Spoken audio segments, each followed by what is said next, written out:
Kan dalam arti bisa pakai wudhu. Satu, air hujan pakai wudhu. Satu, air hujan. Dua, air bengawan. Apa bengawan itu? Muara. Kali, air sumber, sumur, laut, salju. Itu bisa pakai bersuci sesuai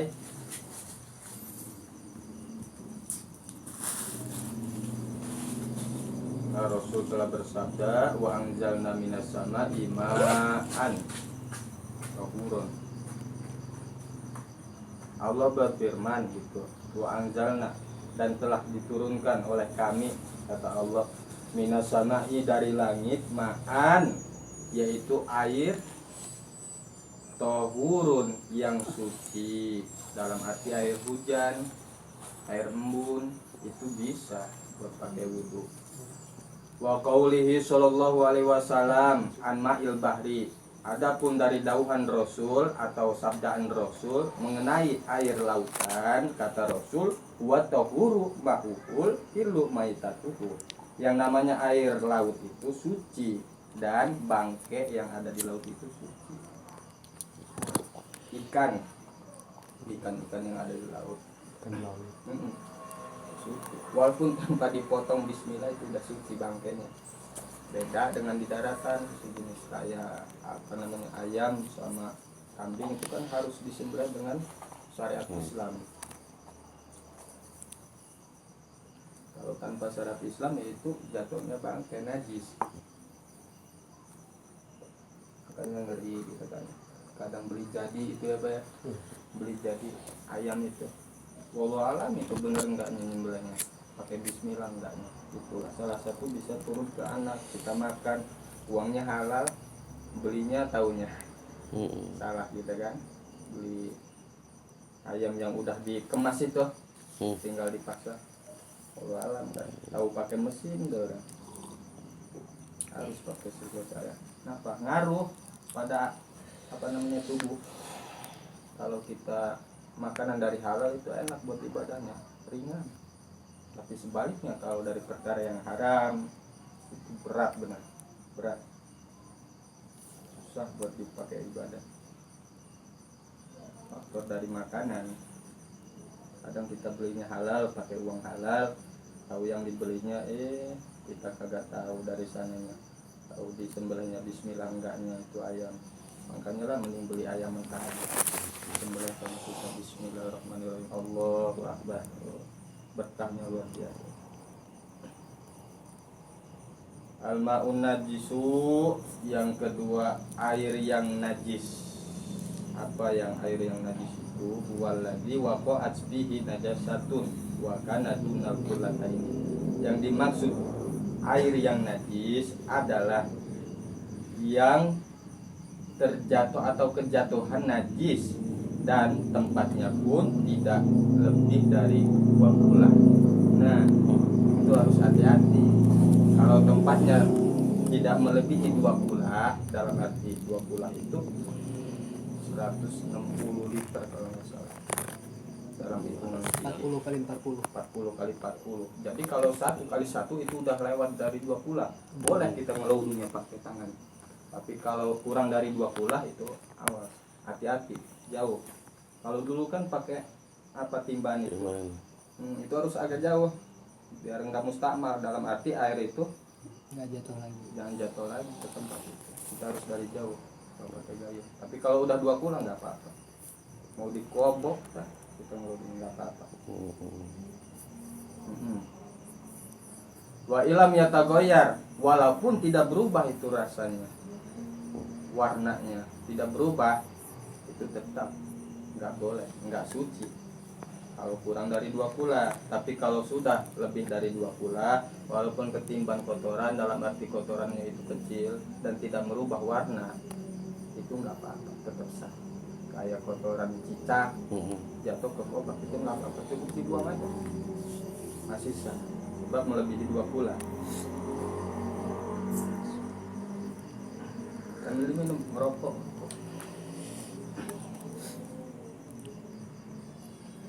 Liqaulihi sallallahu alaihi wasallam, karena sabdaan Rasul telah bersabda, idza balagul ma'u kullataini lam yahmilil khabata. Apabila telah sampai air 2 kula, maka air tersebut tidak bakal mengaruhi kepada kotor. Dalam arti tidak bakal kecampur walaupun kotoran itu jatuh. Rasul, sebab Rasul juga pernah mandi di sumur. Sumur itu bekas orang mandi lagi, mandi junub di situ. Pakai ngeludu sama Rasul. Kenapa Rasul kok itu bekas mandi orang, kotoran orang? Sebab air itu lebih dari 2 bulan, tetap sah. Mengenai najis itu kebagi 3, ada najis mughaladhah, ada najis mukhafafah, ada najis mutawassithah. Najis mughaladhah itu najis yang paling berat. Ia najasatul kalbi wal khinzir. Najis yang ada pada anjing dan babi. Itu najis paling berat. Wa matawalada min umma, dan anak yang dilahirkan oleh kedua hewan tersebut itu najis. Au min ahadihima, atau kepada salah satu hewan tersebut, seperti anjing.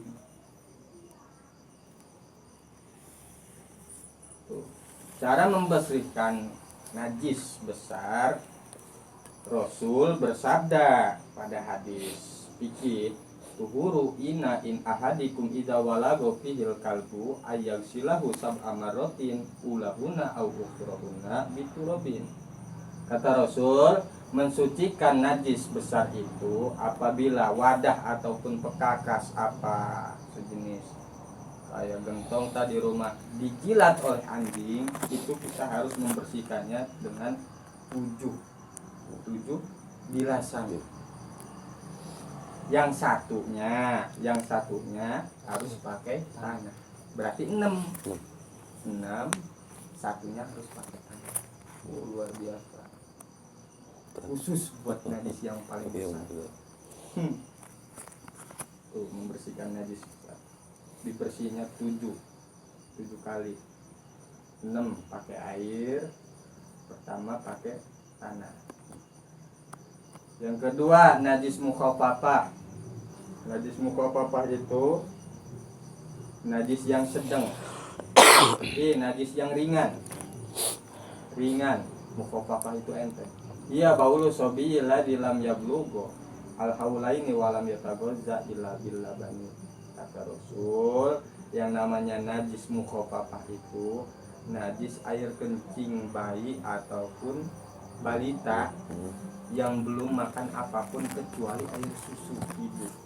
Itu namanya najis mukhafafah, dan membersihkannya paling cuma disendok, dilap. Najis mukhafafah. Makanya sekarang ada alternatif pampers. Takut nggak tahu kita si ini kencingnya di mana, terinjek aja kan. Salam. Nun. Dari Ustaz Sahti. Ya, lagi pengausan gitu ya. Pengausan gitu. Yang ketiga, an-najasatul mutawassithah. Najis tengah-tengah ataupun sedang. Tadi kan najis ringan, contohnya air kencing balita. Ini najis yang sedang atau di tengah-tengah. Iya al-qaufu wadamu wal qaufu wal muskiru. Adapun najis mutawassithah itu contohnya pertama nanah, darah, muntah, itu najis mutawassithah.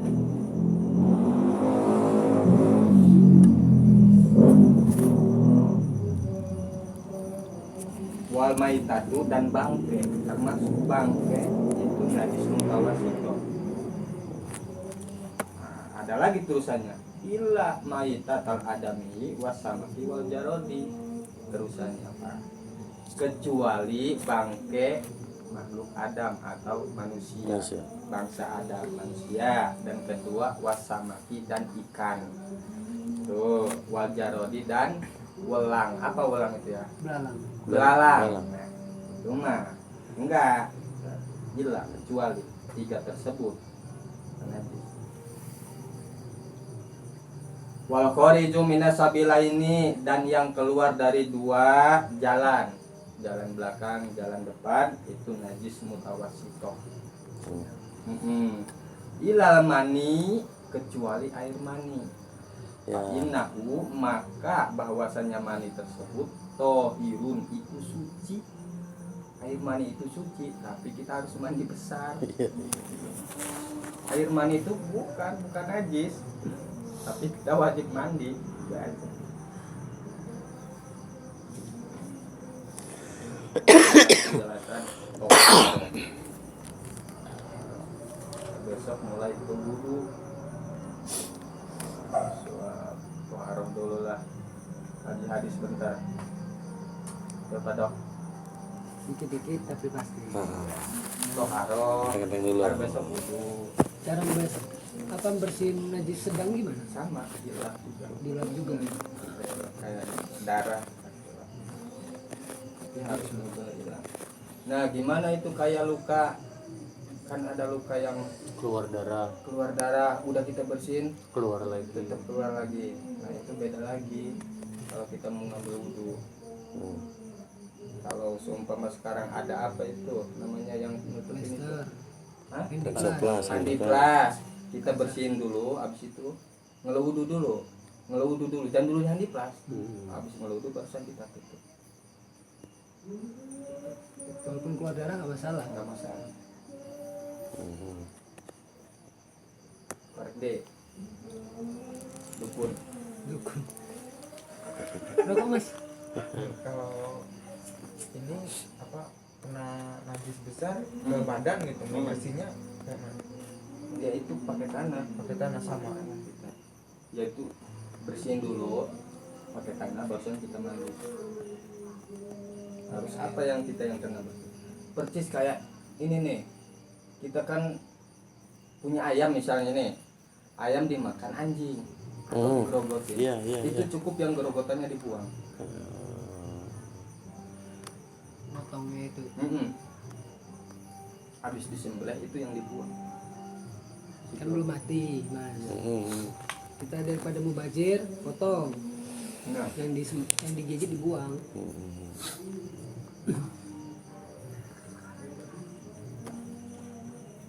hadis Rasul, ini kitabnya kitab Tangkul Qaul, sama nerangin ilmu pastinya. Kalau setiap hadis itu nerangin ilmu, keutamaan ilmu. Bab awal fi fadilatil ilmi wal ulama, menerangkan fadilah ilmu dan ulama. Ulama itu kan pewaris Nabi. Al ulama warasatul anbiya, yang namanya ulama itu pewaris Nabi. Qala Nabi sallallahu alaihi wasallam, telah bersabda siapa Nabi? Ibnu Mas'udin, kepada Ibnu Mas'ud radhiyallahu anhu. Kata Rasul, ya Ibnu Mas'ud, julu suka sa'atan fi majlisil ilmi la tamasu qalaman wala taktubu harfan khairun laka min atkin alfi rokobatin. Kata Rasul, ya Mas'ud, duduknya kamu saatan, sejam aja. Saatan itu di mana sejam? Sejam. Di mana? Fi majlisil ilmi, di dalam majlis ilmu. La tamusu qalaman, kamu tidak memegang pulpen, tidak memegang buku, dalam arti mendengarkan. Ya. Wala taktub harfan, dan tidak menulis satu huruf pun. Khairun, itu lebih bagus min akil alfi rokobatin, ketimbang kamu memerdekakan 1000 budak. Membebaskan. Belajar ya. Ya. Cuma mendengarkan itu pahalanya luar biasa. Alangkah enaknya dipikir. Lebih bagus ketimbang daripada kamu membebaskan 1000 budak. 1000. Dulu kan budak-budak dibeli, budak itu dibebasin zaman dulu. Dan enggak itu aja, wa nazruka ila wajhil alim, dan kamu memandang memandang wajahnya orang alim, orang yang mempunyai ilmu, santri itu bos, dipandang sama bos tuh. Kalau nggak Ustaz Judi, kalau saya mau alam ini, berapa badan itu alim. Khairun laka min alfi farsin, itu lebih bagus kepadamu ketimbang 1000 kuda. 1000 kuda itu diapain? Tasodak tabiha, kamu sedekahkan, sodakohkan 1000 kuda itu kemana? Fisabilillah, ke jalan Allah. Itu lebih bagus memandang Memandang kata Rasul. Kata Rasul, memandang wajahnya orang alim dengan arti kita senang, bunga cinta kita kepada alim tersebut. Oh, ganjarannya lebih baik daripada kamu sodakoh 1000 kuda. Kalau sekarang mah 1000 mobil Avanza lah, kan dulu mah kuda, sekarang mah Mio, Vario. Kau sudah itu lebih bagus memandang dengan arti kita bunga cinta gitu kan. Wassalamuka, dan bersalamannya engkau alal alim, kepada orang alim, khairun laka min ibadati alfisanatin, itu lebih bagus ketimbang ibadah 1000 rakaat sholat sunnah. Bos, ya Allah, salamannya aja, salaman, bersalaman ya Allah, dengan syarat kita udah tahu ini. Tapi kalau orang yang belum tahu, Allah alam, nggak dapat ganjaran. Nah itu tadi manfaatnya ngaji itu, penghalang melulu kalau kita udah tahu. Makanya ada, nggak heran orang itu setiap ada ulama, terutama santri kan, kalau sama gurunya tuh sehari aja nggak lihat, pusing, sakit kepala. Ya, itu tadi, karena udah paham kali ganjarannya. Pertama apa tadi itu? Duduk. 1000 budak. Ya, kedua Tadi memandang 1000 kuda. ya, Salaman 1000 sunnah. tah 3000. wakola walam walam